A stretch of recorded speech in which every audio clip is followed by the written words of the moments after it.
Hello everybody, welcome back to the Two Norries podcast. Before we get into it there, we just want to remind people that we're supported through Danny Donovan at quickminutes.com. Yeah, Danny's a very good friend of both myself and James. He comes from the north side as well, and he grew up locally, and he's been a massive supporter of the podcast and both myself and James since we actually began. And he has his own company called Quick Minutes now, and quickminutes.com is a meeting management application for semi-formal and formal meetings. And look, if you want to know more about that, quickminutes.com, and supporting Danny's supporting us.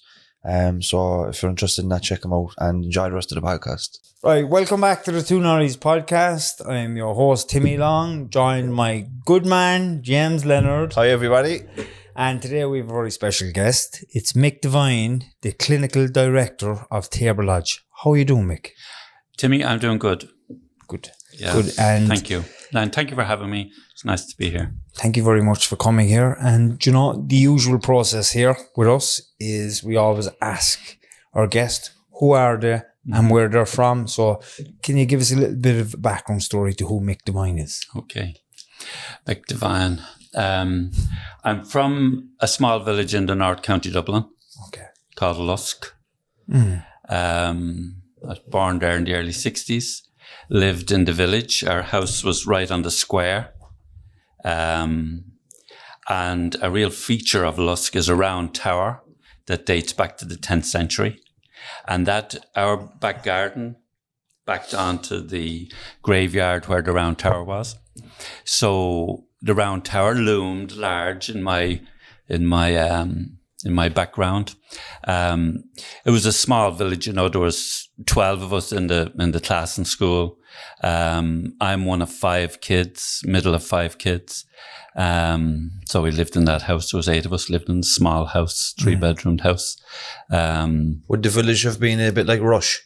Yes, it was next door to Rush. Yeah, that's where my ancestors are from. Is that right? Yeah, so my grandfather was from Rush. Yes. Half of me is a dub. Yes. My dad is from Inchicore, but even in my dad is from Inchicore, which is South Inner City Dublin. Yes. And in a terraced house, in South Inner City Dublin, living up top of each other, kind of concrete jungle. But out the little garden, you used to have a glass house with the tomatoes and the strawberries. And that part of the world is famous for that, isn't it? It is, yes. So the Leonards would be a strong family name in Rush. Exactly, the Leonards. That's where my name comes from. Yes. There's so many Leonards, and a great history up there as well. Yes. And going back through the lineage, then we're related to travellers called Connors. So Connors travellers, they were after coming into Russia after being ran out of or leaving. Yeah. They were, and then there was Leonards there involved in piracy and all interesting stuff. Yes, But it's right on the coast. Yes. And Irish Sea. Yes. Yes. And Rush then Lusk is the next village in if you're going from Rush into the city. But we would have had Connors in our class in school. Mick Connors. As travelling people. A highly populated town. Very small. Yeah. It's very small. In the census, I think it was 2010 census, Lusk was the fastest growing town in Ireland. Is it far from Dublin city centre? Well, it's kind of getting closer and closer all the time. It's about 15 miles, but it practically stretches all the way in now because you think, Santry and Drumcondra have nearly come out to Swords, and Swords is nearly out to Lusk now, and it's one big sprawling metropolis now. Yeah, Dublin is the big smoke, really, isn't it? But even like Kildare now was like Greater Dublin. The Greater Dublin area, yeah. But so that's where you grew up. What was school like? How did you go to college after school or? Yeah, school was all right. I went to the Christian Brothers in Swords and did my Leaving Cert there in 1980. Time of great doom and gloom in the country. I went to UCD and studied arts, studied English and philosophy, and then went on to do a HDip in education, qualified as a teacher, spent a year teaching in Portmarnock, also up that neck of the woods. And then I went working with the Redemptorists religious order. They were doing a school retreat team. And then I did further training, All Hallows College in Drumcondra. Met the woman I married on that course. Went to... Are you still married? I am. Hey! But that's a long time ago. Yeah, we were married in 1989. Fair play. Yeah, I went. We met in All Hallows in 1986, and then I went to live in England. She's Mancunian. She's from Manchester. Okay. And United or Man City? United. Very good, very good. You're at the She's right in table. James's good book, so. Yes. I wear it on my, I see. like a badge of honour. I see. Yes. We were on the Today Show the other day with Dahi Amara, and Dahi asked me, was I a United fan, because we were covering the United story. Yeah. And I said I am, but I couldn't show my Man United tattoo because my biceps was too big for the show. And I was very proud to mention that live on the telly as well. Yeah. But his biceps looked very small next to mine. Then. I always feel fit and strong until I stand next to Timmy for a photo. Okay. Well, I won't take my biceps out now. Okay. I start feeling. But so did you go and watch Man United? Was that a thing? Would you be back and forth to England? Yeah. No, I was actually a Leeds fan. I might as well come clean. My dad is a Leeds fan. Yeah. Well, that was the They were the team. 1970s. The Don Reevy team. The back Don in the Reevy day. team, My brother yeah. Keith is a Leeds fan. Yeah. But it's not like that anymore. It's just not. No, it's not. My son got into Manchester United, so I decided I'd follow along with him then. At least you broke the cycle of trauma anyway. I did, yeah.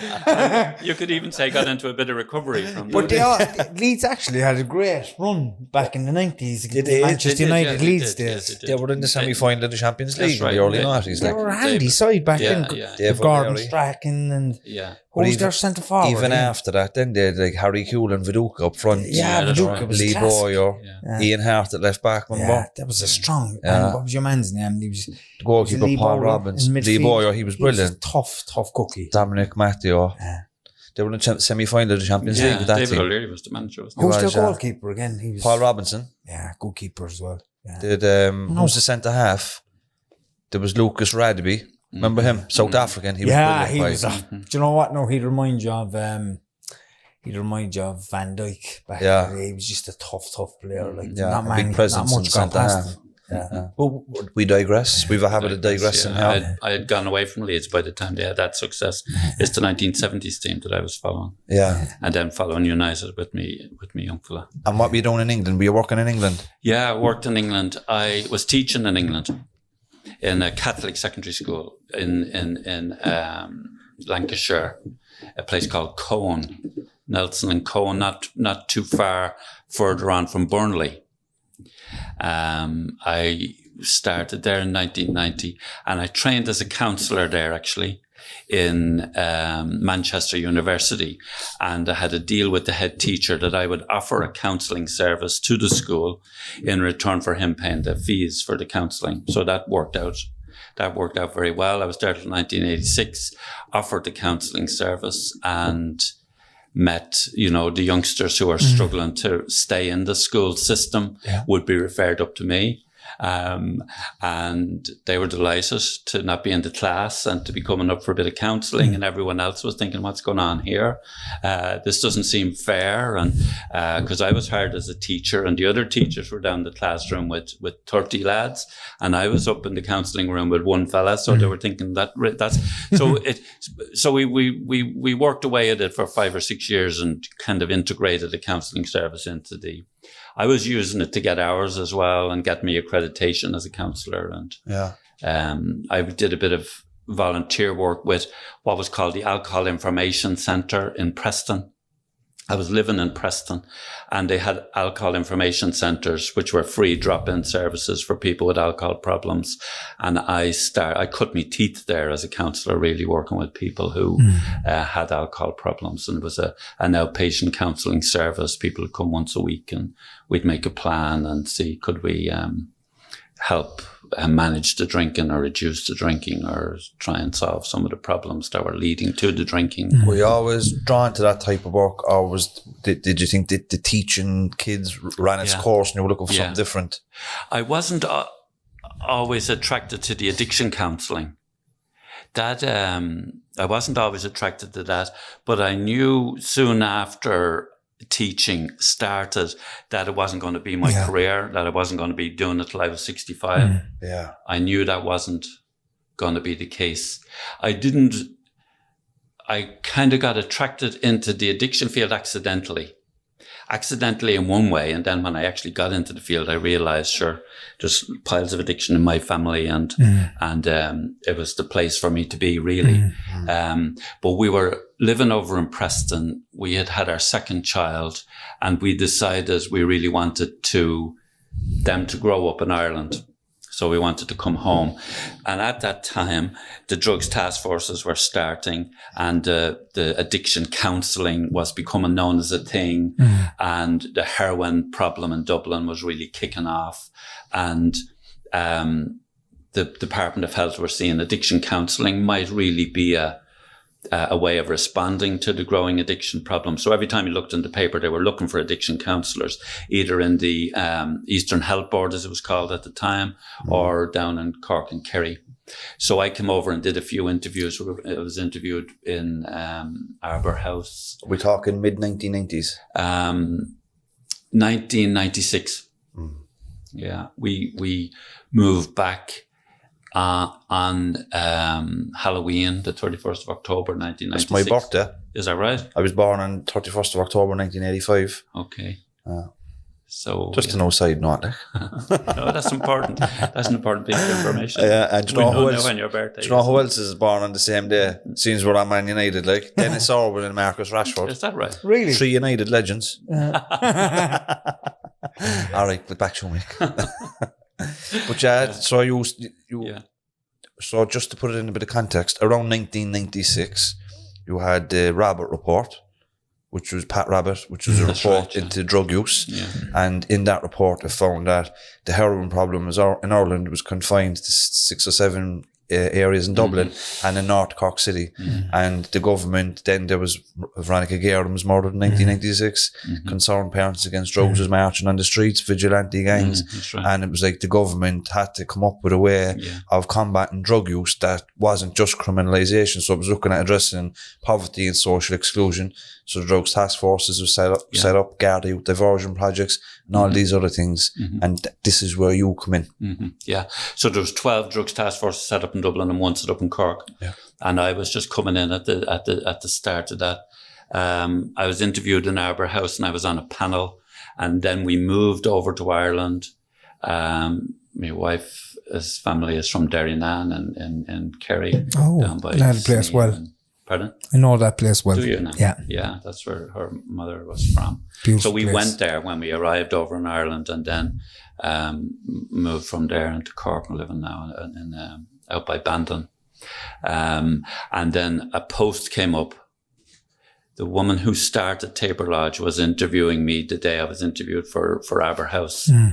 And then a post came up in Tabor Lodge shortly after, and I was appointed to that post, started there in February 1997. Can you give us a small bit of the backstory, how Tabor Lodge started, who started it, and maybe a little bit about how it developed into what it is today? In the 1980s, the Sisters of Mercy were, at the time, there was the Mercy Hospital in Cork and lots of Mercy convents where the Mercy sisters were involved in ministry to families in Cork.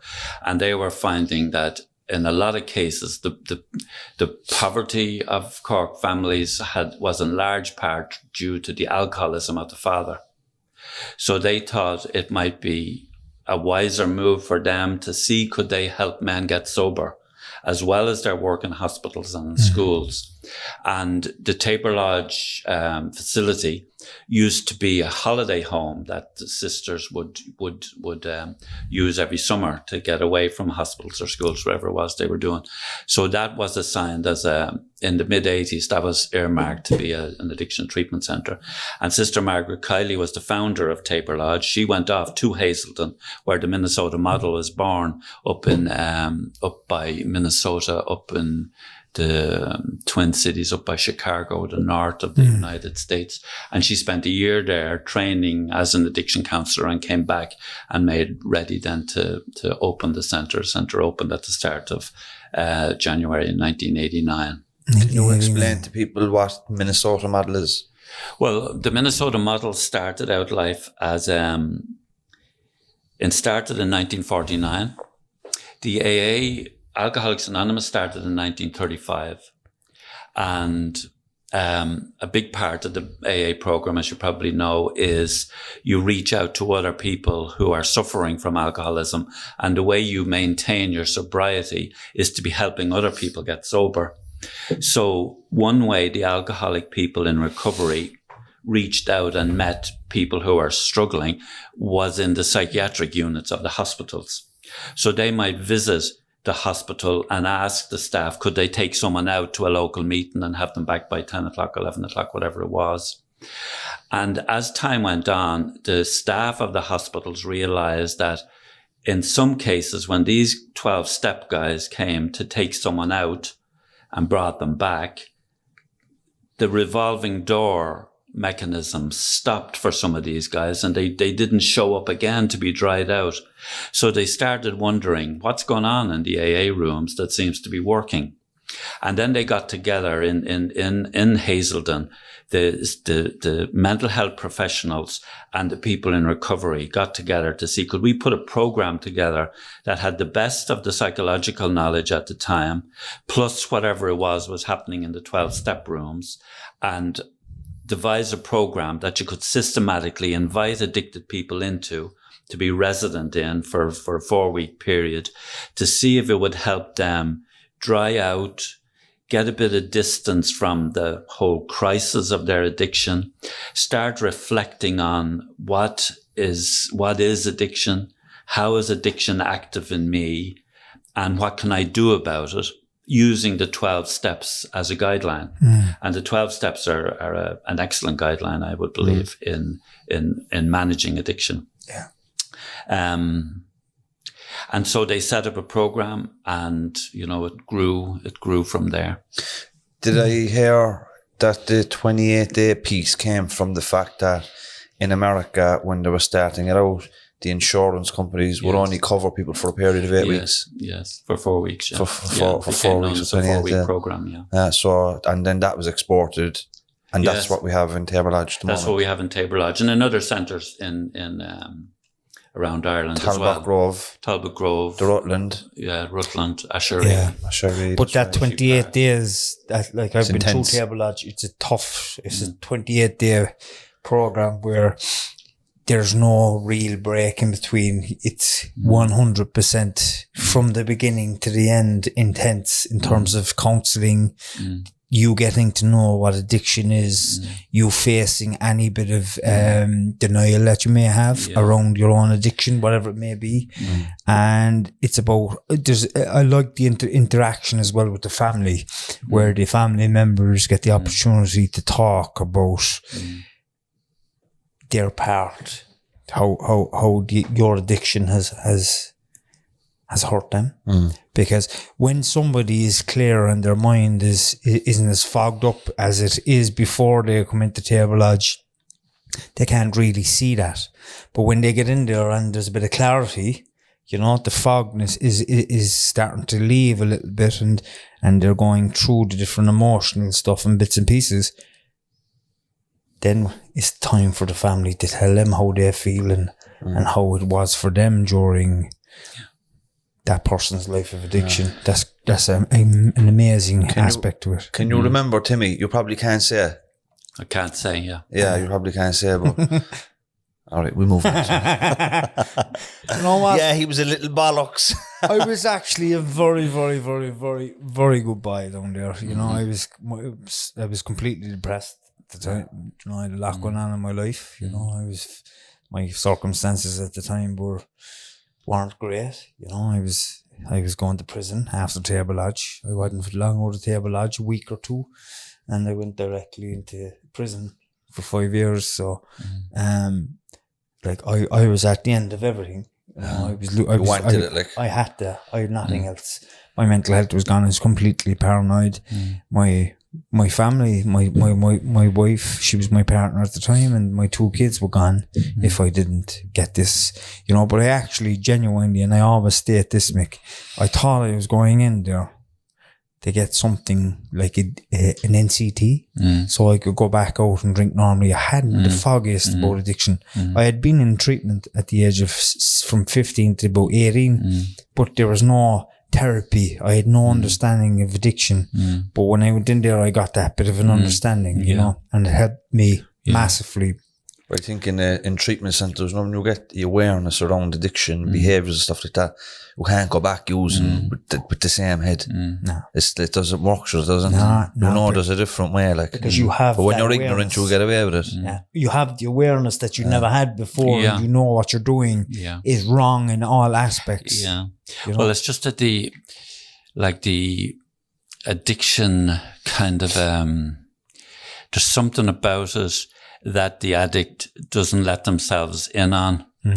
You know, like I'd be addicted to tobacco. I spent from 18 to about 33 or so smoking tobacco. So I really know about addiction from that.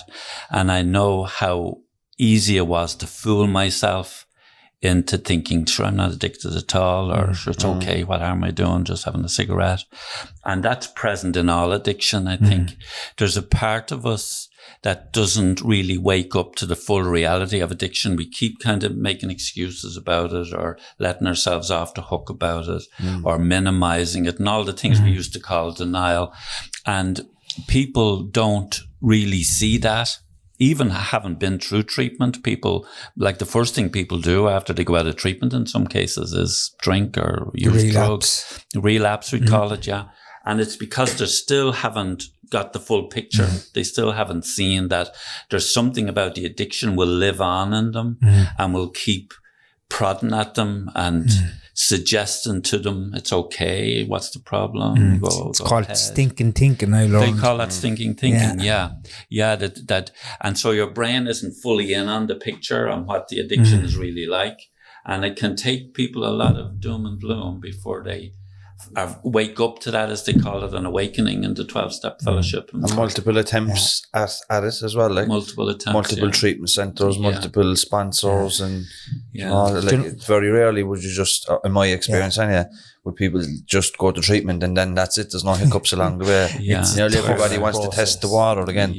I'll be able to use differently this time. Do you know, another very important factor around that relapse period is as well, if your thinking starts to tell you, right, that you should go back out, and this works across the board with every addiction. It was very easy to give it up this time. This is the money.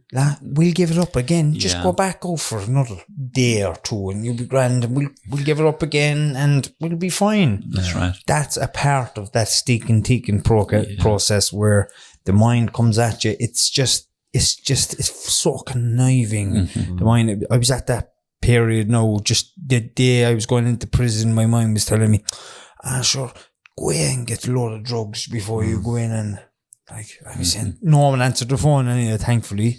But it wasn't until afterwards I realised it was the same form of thinking, because I said, I go in, I get stoned, and I come back off it again. You know, that was never going to happen. I go in there, I get stoned, and I continue. The problem is when sometimes people go back out there and they never come back. Exactly. Do you know what I mean? They might die of an overdose, or they might just live on miserably and might find it very hard to get back. So the shame of it all. But how has Tabor Lodge evolved over the last 25 years that you've been there for? Big evolutions have been the whole secondary treatment programs, you know, the fellowship houses and renewals, where we're realizing that 4 weeks wasn't long enough for a lot of clients, especially the younger ones and the ones who were, you know, what we call polyaddicted or had multiple addictions and had all sorts of other challenges. Like education hadn't been a success, hadn't been good training for employment, hadn't been good employment opportunities, coping maybe with family of origins, addictions, or other kind of traumatic events that impaired their ability to cope with life successfully on a day-to-day basis. And we call them complex needs now when we look at the national protocols for drug and alcohol services, and you're looking at a comprehensive assessment. You've got 10 fields or whatever it is, where you're getting a picture of what every different part of a person's life is like. And as time went on, we realized, gosh, these people have huge needs in many areas of their lives. And what's the point in giving someone 28 days of treatment in Tabor Lodge, and then sending them back to very precarious accommodation situations, or sending them back into a family where there's alcoholism that is active, or sending them back into an area where the local culture is for a lot of alcohol to be consumed or a lot of drugs to be available. So we had to start developing longer treatment options for people, and also seeing treatment as a kind of a stepping stone toward more independent living for people. And so the people would come from all over the country to go to the fellowship houses and renewals, because the other treatment centres were seeing that especially with a younger patient group, that they really need to, the 28 days was just a kickstart, that this really needed to lead to something else rather than someone simply going back into because you take it in the people who come into Tabor Lodge, in a lot of cases, they're coming from families and they're stuck in the family. They can't leave the family successfully. Yeah. For whatever reason. Their brothers and sisters might have left the family and got their partner and got their job and got their house and started their own family. And they're still in regular contact with the family and they come and go. But the addicted person is often stuck in that. I think it's probably the developmental trauma that they can't separate out from the family and go and live independently. And from that, we decided to develop the extended secondary treatment programs. And then we have 3 houses in Cork where people can go for what we call supported living. And so there's a series of stepping stones from people moving from being stuck toward maybe having returned to education, or having got a training program, or moving toward getting their own accommodation. And just that whole, it's a kind of a comprehensive recovery program that people get going for themselves and their lives. And hopefully from that, then they can move back and forward in and out of the family in the same way that all their siblings do. And that's what we call recovery, I guess. I like that period. I like the secondary treatment option as well. Definitely. Yeah. And I can understand why it's young people as well. Yeah. That there's more of an emphasis around, because young people really have that mentality that they're too young to stop using. Yeah. They have the whole life ahead of them. Yeah. What am I going to do? How am I going to talk to a woman? Or how am I ever going to talk to a man without alcohol in my life or drugs in my life? Yeah. You know, it's like my life is over, because I was like that. Yeah. You know, at a young age, and I think the secondary treatment gives them that opportunity to mature more and get the bit of counselling and therapy that they need within the right environment, which is fellowship house and renewal. Especially when they probably don't have like mortgages and stuff like that. They can actually afford to take the extra time. Take the time, yeah. Whereas working professionals might be 28 days to get the treatment. That's right. They might have more supports at home. Yeah. And they definitely probably don't have the 12 weeks to give if they're, wives and families and mortgages at home. That's right. That's right. But the people with the more supports, when you do a comprehensive assessment with them, you find that in most of those fields, everything is fine. Like they have their mortgage on their house, their family is intact, they've got a good training, they've got a good job. And so the addiction is what's derailing them. With the people with the comprehensive needs, it's like as if addiction is part of the profile and they just can't get their lives to take off. They keep kind of crash landing. And so the longer treatment intervention then. And it was interesting with the, in COVID times when we were on lockdown, a real feature of the secondary program, what we call now the integrated program, is that people would go down into Cork City at night and bring their recovery out onto the road and really practice it. So they're down in Cork City and they're meeting other people and they're going to 12-step meetings and they're walking back or they're getting the bus back, and it's a chance for them to test it all out. People were really deprived of that in COVID because we were kind of locked down and people weren't allowed. It was a big deficit for people not to be able to. I remember when I was in St. Francis Farm Treatment Centre, I came into the Cork Simon Community's recovery house out in Wilton, and I know you've a step down house out there too. And I used to meet all the lads, at the bus stop on Sarsfield Road, and we used to go to the meetings and then come back together and all, like, but, it's great because it builds a camaraderie and a fellowship within the fellowship, Yeah. Yes.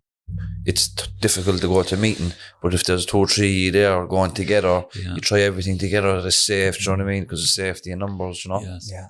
I was doing a problem-solving workshop. We have a series of workshops we do with people. And I was doing a problem-solving workshop. And I asked the group, what's the biggest problem you feel you're facing? And the group were pretty unanimous that they felt their biggest problem was if they had to walk into a room where there was people they didn't know. Now, that might seem like a small problem, but for them, that was the biggest problem they had to cope with. And the whole thing about self-esteem or the whole thing about being seen by other people and how do they look and what are they thinking of me? I said it here before, right? And it always stays with me. When I come out of treatment, the first meeting I went to was in South Terrace, you know, the community centre there. Yeah. And I went in there, right? And I the jacket on. I was fucking sweating in the meeting. Would I take out my coat? Not a hope. For a fair, somebody would actually look over at me. Yeah. That's how insecure you would actually be going in there. And then after a while, you take off the jacket, you might open your mouth. Hi, my name is James, good to be here. You're testing the waters, you're looking around, you're getting feedback. But you know what? That led us to the Late Show, where you're confident of speaking. That's right. But it all starts going into the meeting. Yeah. Or you meet people and say, how are the 12-step meetings going? And say, I don't really like them. And you find out then that they aren't talking at the meeting and they're thinking they're going to get something just from listening to what other people are saying. But the whole thing kind of kicks off when you find your own voice in it and you're 100%. Able to talk about what's going on for you and who are you. And then when you start getting, good feedback and well done and keep coming back, and but it's you start taking getting the risk, isn't it? It's taking the risk. It's the huge thing. Yeah, it's stepping out of your comfort zone and feeling like you've conquered something. In spite of yourself, you open your mouth and you'll have to get great feedback, and then it allows others to see that. Like, let's say if I was in a meeting, I look over at Timmy. And he never speaks in the meeting. I'm not going to really approach him after the meeting because he'll be closed off, If Timmy opens a meeting, then I go over and it's an opportunity then for me to give you feedback. Maybe go for a cup of coffee, build networks and relations, That's right. You have to, even if you just open your mouth, hi, my name is James, good to be here, I leave it at that. Right. The next time you might say another 2 words. Before you know it, you're chairing it, you're doing getting involved in the fellowship and stuff. I've a question around... since COVID, I know you must have been bombarded by people to get assessed, but do you see a massive rise within addiction across the board since COVID because people were locked in their houses and the boredom factor kicked in and people were left with their mind? Because when people are kept busy, they're not drinking as much, they're not using as much, not gambling as much, amongst other things. Has it multiplied since COVID? We're now providing residential treatment at 2 settings, one in Tabor Lodge and one in Fellowship House. Fellowship House is what we call an integrated program, and that has 12 beds, and we're targeting toward younger people with the more complex needs. The demand for that service has gone up through the roof in the last 12 months. Okay. With the Tabor Lodge, it's generally an older client group, and we'd get a lot of calls from people who had been in isolation, and they couldn't get visits from their grown-up kids or their grandkids, and that was very challenging for people. I can imagine, yeah.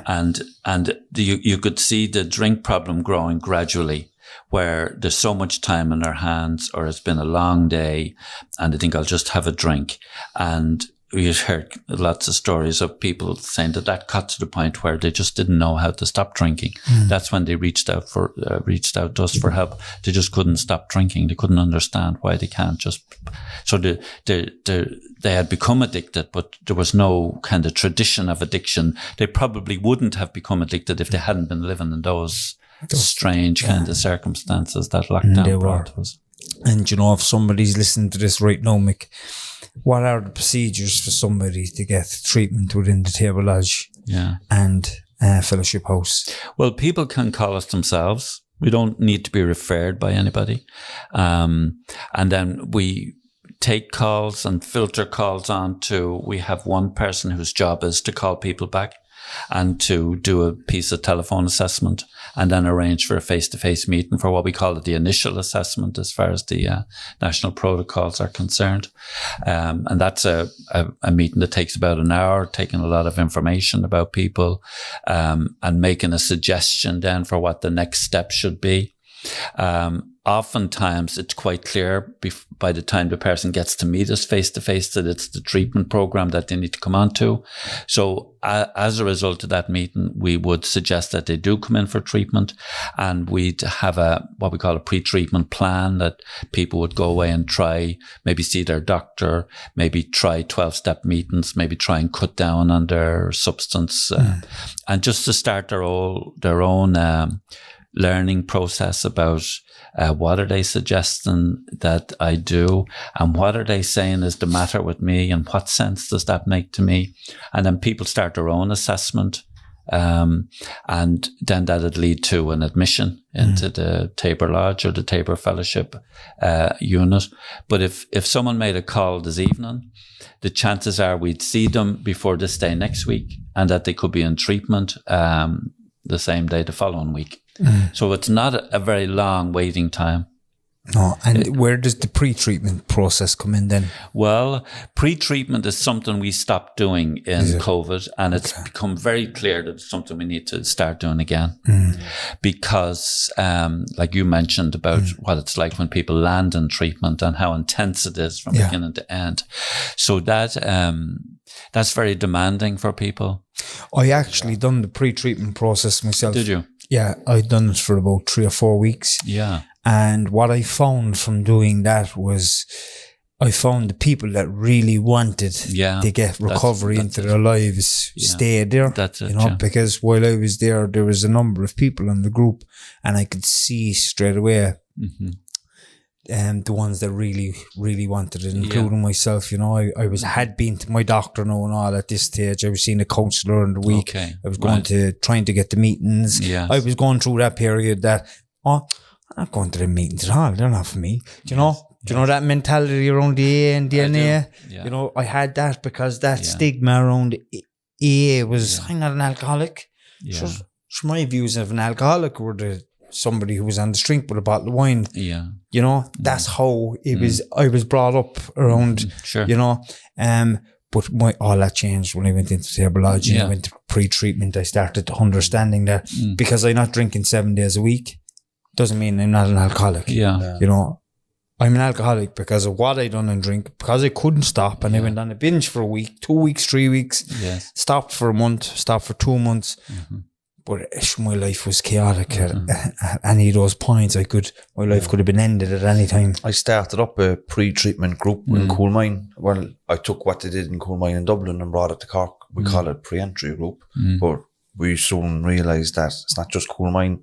So in that group in Cork City, we have people that go into Tabor Fellowship, Ashiree, it doesn't matter where they're going, but you have to get people used to sitting in a group and talking about addiction and their feelings and what's going on from them, because that essentially is what residential treatment is.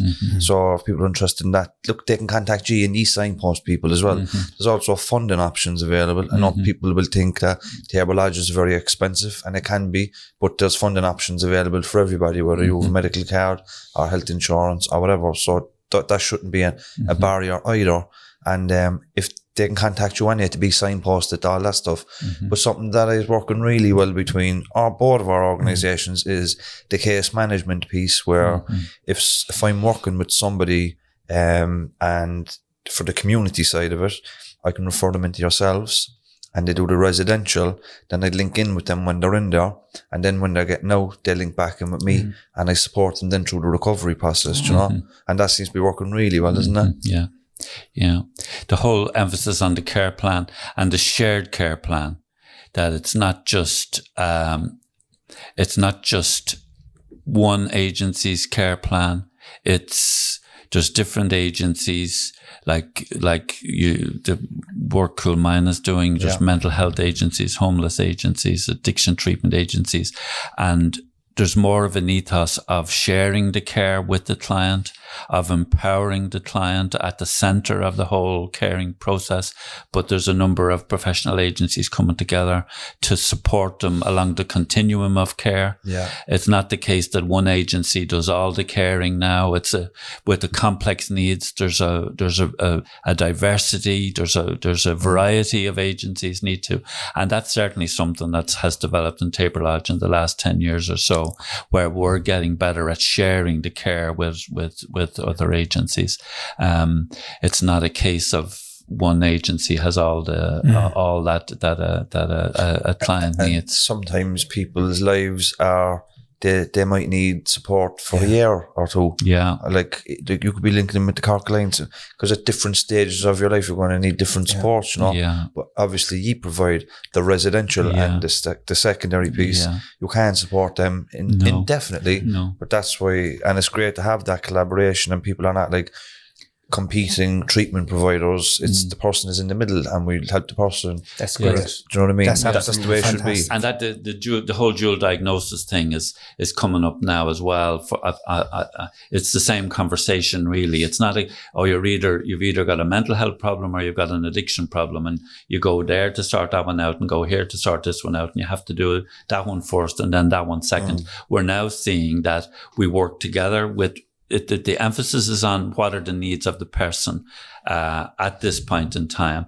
And rather than them having to take their problems in some order, well, all the agencies come together to work holistically with whatever the client needs at this point in time. I've one of my project workers on my team. He's linked in with psychiatry and mental health in one of the regions, you know, and he's positioned there for a couple of days a week, and he's a part of the team. You know, a multidisciplinary team there, you know, and that's working really well. And it's great to have that collaboration that, you need psychologists, social work, mental health. But then if there's drug and alcohol use, you don't, here's an appointment, go over there. Let's bring them into the team and, you know, have them on site. So it's great that, but it's evolving all the time. It's evolving all the time. People might be thinking now about eating disorders and gambling. Do we support people like that too? We support people with, a gambling disorder. We don't support people if eating disorder is their only issue, but a lot of people who are in treatment will have eating disorder issues as well. But it's not. We don't treat it as a standalone issue. But we're treating more and more people with gambling disorder. There's a huge increase in problematic gambling. A lot of our cocaine addicts who are running up big bills and getting a lot of intimidation. That's a huge problem at the moment, isn't it? Huge problem at the moment, yeah. Like there's a lot of it up the north side as well, where we're from. Young people taking their lives and everything, you know, because of huge drug debts that they're racking up, you know, and parents being put under pressure, and so that's been you're seeing that too. Well, our family program, as usual, it's a frequent conversation in our family program where families come in. Now they're after getting their family member into treatment. They love them to bits, but they've got these guys coming to the door threatening to hurt children or threatening to damage property if they don't come up with a sum of money that seems to have been plucked out of the air. And if that's paid, they'd be back the next night for another sum of money.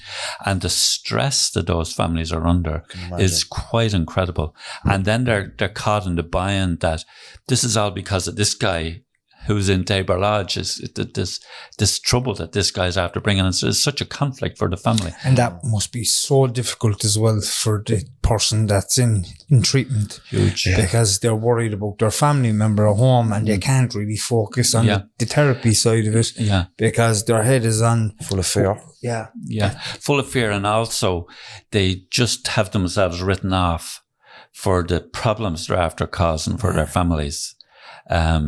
And then we'd say to them, why don't you invite your family to come down? And think, Jesus, I've put them through enough. I've caused enough trouble. I can't even ask them to do another thing for me. Usually the family are just waiting for the opportunity to come and help, just like you were talking about earlier. Is that becoming more and more frequent? And as younger and younger people are getting into these deaths? Yes. It is. And that's where gambling comes in too, because a lot of them think where's the easiest way to make a lot of money? You know, if you back a winner at 10-1 and the 230 at an ace, your €100 become €1,000 and people get seduced into that. And then before you know it, the whole addiction process is starting to play out with regard to the gambling too. And the whole denial about the gambling being a problem as well. What about crack cocaine?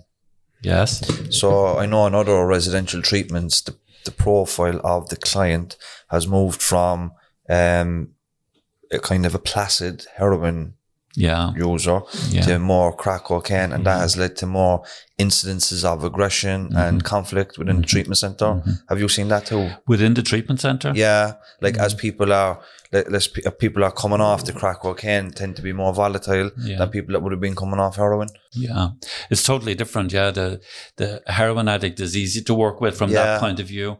The cocaine and the crack, it's people getting very aggressive and very energized. And we like people to be drug free when they when they're admitted.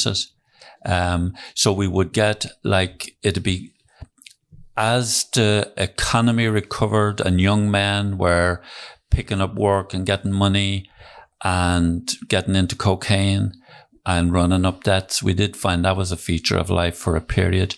And then the family had asked them to leave. Like there might be a married young man in his early 30s with small kids, and the wife saw there was no option but to, because of how crazy it got with cocaine. And then if a guy had gotten into business for himself and was being successful in business and the business was growing, to keep up with the demands and the pace of it all and meeting people's orders and customers' demands, started using cocaine, and then that spiraled out of control and run into debts. And then the family just feel there's no option here but to ask a guy to leave. That kind of profile was frequent at Tabor Lodge. You raised a good point there about you need people to be relatively stable before you'll take them in. Yeah. But that brings up the point of a lack of a detox facility in Cork. It's a huge problem for us, isn't it? Yeah. Like we're always referring people into Leinster. You know, so do you foresee detox facility coming to Cork anytime soon? Or? Yeah, I believe there is one planned for Cork. And I think the HSE have plans to provide detox beds in Cork. Excellent. It is good, yeah, it is. And it is essential because it's often it's the hardest part of the treatment journey. Yeah. Is to that initial stabilization, that staying safe as you wean off, as you start to stop. That's and it's definitely under resourced. Like Tabor and Fellowship are not alone in terms of they want a level of stability.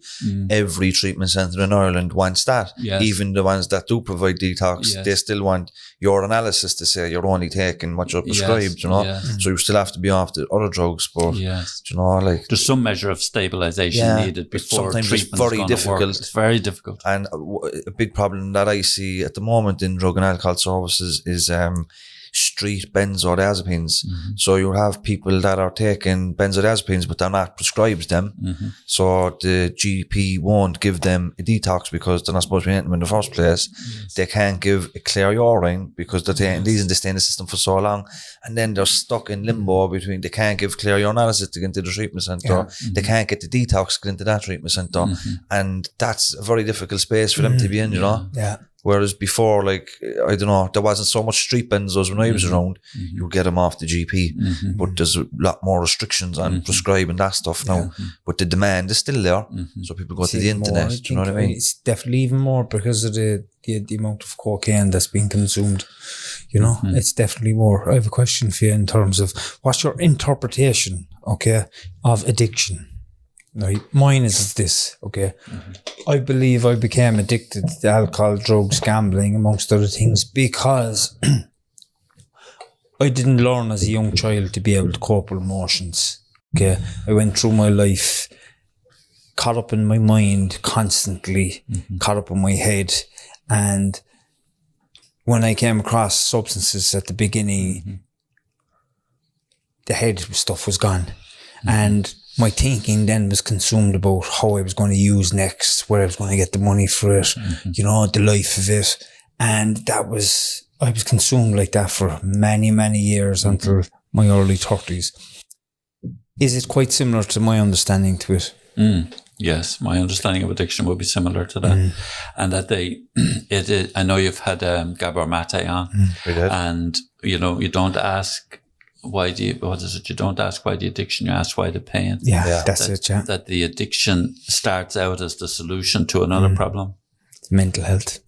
Sometimes it gets yeah. across, like some people, they ask what comes first, the addiction or the mental health. Yeah. I think it's the mental health. Yeah. The mental health issues are going to be there, but they get worse. Mick through mentioned the a while addiction. ago about developmental trauma. Yeah. Now, that's a hot kind of a thing at the moment. Well, in relative, in sociology, criminology, adverse childhood experiences has been like a determinant for criminal behaviour down the line. But like this has been known in psychology for a very long time.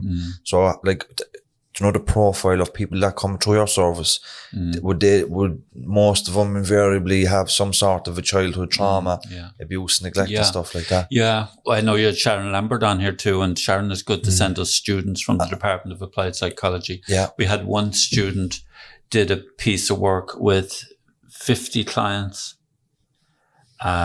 checking out their ACEs and their mental health. And I don't remember the figures now, but there was a huge prevalence of 4 ACEs or more. Adverse childhood experiences. Adverse childhood experiences. There's a questionnaire with 10 questions in it.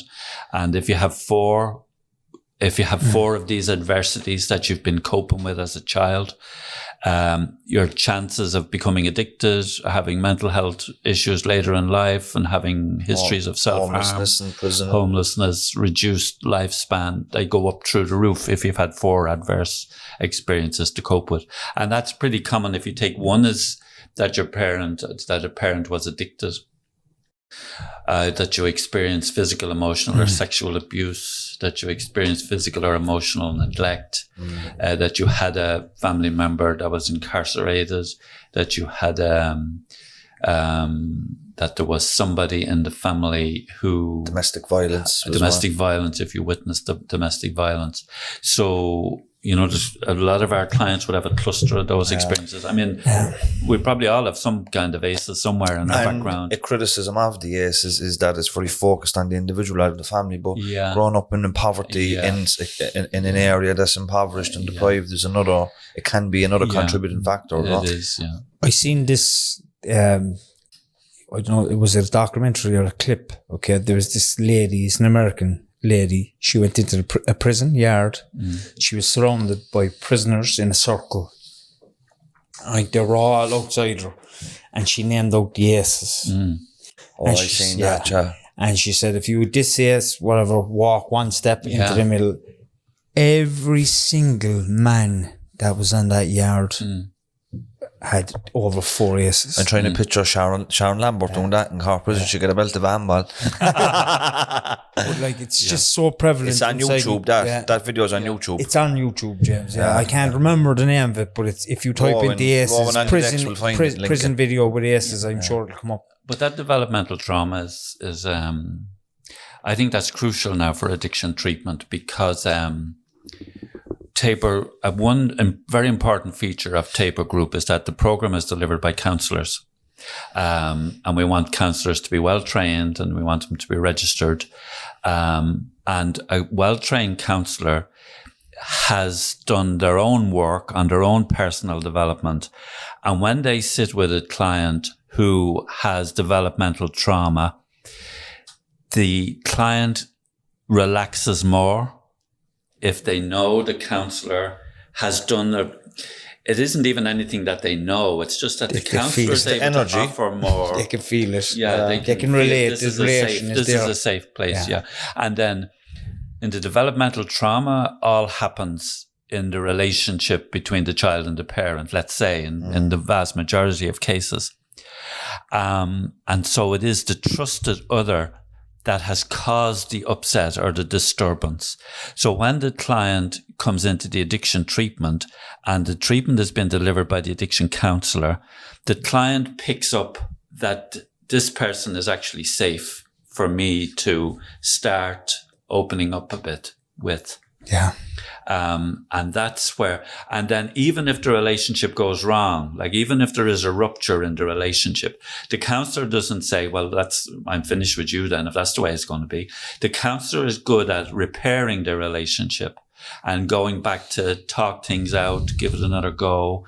And that's just like all good relationships where there's problems and we need to, iron things out and get over things and keep going with the relationship. So I think that's a real important feature of the developmental trauma and the well-trained counsellor. We'd be very strong in Tabor Lodge on our programs being delivered by qualified and registered counsellors. But even in like any job really where you're helping vulnerable people, you need to have your own stuff worked on. I don't know, was it Gabor Mate or Bessel van der Kolk or one of the psychologists we had on you, but they were talking about like you can't help another person work through their stuff if you're not aware of your own triggers or you have your own baggage, because they'll pick up on it and you won't be able to do it and you'll be triggered and they'll lose you then. And that means then their experience with a counsellor then at the beginning wasn't great, and it affects their recovery process as well, because they might want to go back because of that initial experience. And you could have a PhD in psychotherapy.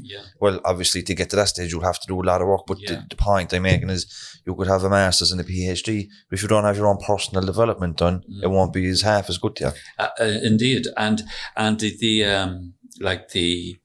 if the counsellor hasn't done the work, they are stopping the client from bringing in those issues that are going to touch on what the counsellor isn't comfortable with. Yeah, true. And that might not even be verbalized, or it mightn't even be aware of it. Or the client even picks up, I can't talk about that with this guy. It's not okay to talk. They just know it. They mightn't even be conscious of it. It just never makes it onto the agenda.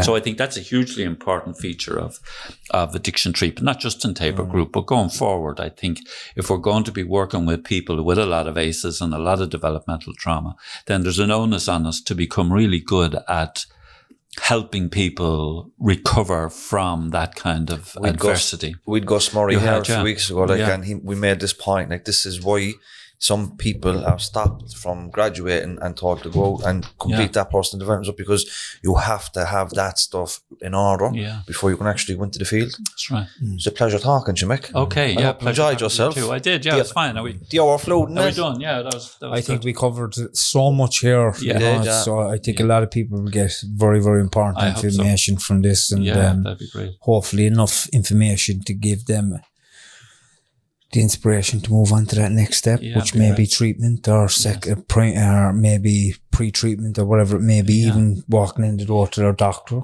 They mightn't even know what to do, but all they do, pick up the phone to you. Yeah. And pick up the phone, you've all the signposts for the different services, you know, all that. You're even on social media these days and That's all. right. So you can be contacted very easily. So Indeed. Great to have you at the table. Okay, thank you very much. Thank you very much. Thanks, and Tony. I'm sure we'll Mick. touch base again soon. Thank you. God bless. Slán.